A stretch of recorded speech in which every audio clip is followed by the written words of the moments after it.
While officiating the launch, Adil El Yosefi, Regional CEO, Liquid Telecom, started by pointing out that the continued success of an organization is tied to its sustainable business practices.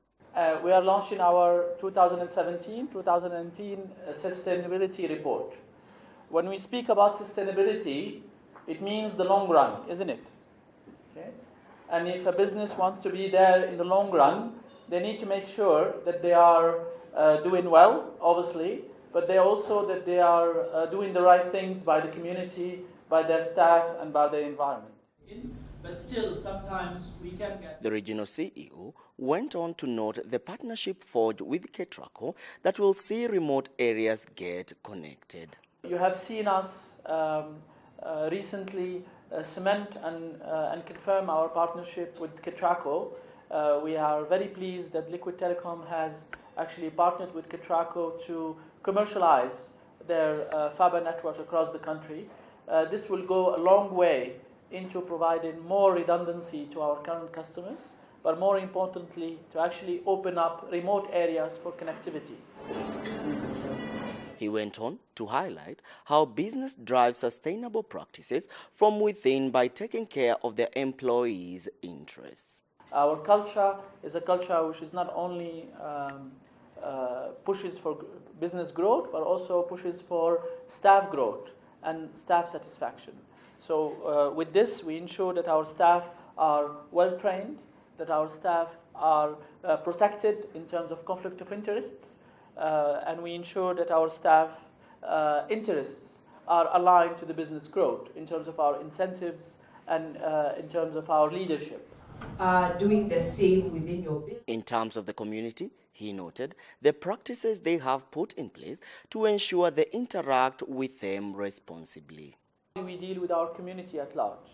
As I said, a sustainable business is not a business only which does well, but also, in our mind, in Liquid Telecom, a business where staff do well, but also the community does well. Okay? And this, we try to make sure that we look at it from two perspectives. The environmental perspective and giving back to the community. So, to reduce the environmental footprint, the regional head went on to break down their efforts towards going green. In terms of the environment, we always look at ways where we can have a clean business.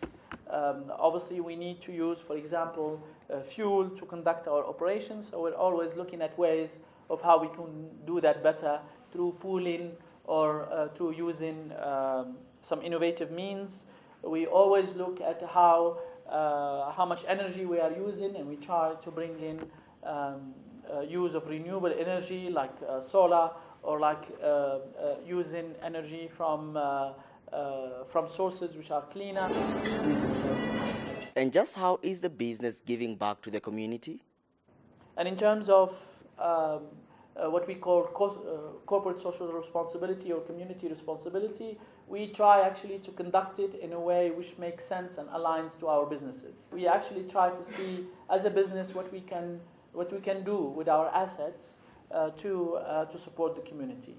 So, for example, this year we have launched an ambitious scholarship program for university students, where we have selected over 20 students for whom we will pay fully the scholarships, because we believe that through education the business community can flourish.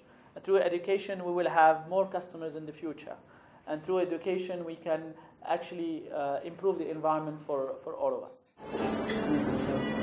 The marketing manager, Nunjeni Aseli, provided more insight as to why they settled on education scholarships as their CSR of choice. Our aim is to bring up transformational leaders that will be able to impact Kenya tomorrow and today. As a call for sustainable business practices get louder and gain more impetus, we only can hope more businesses heed to this call and do the right thing by our world.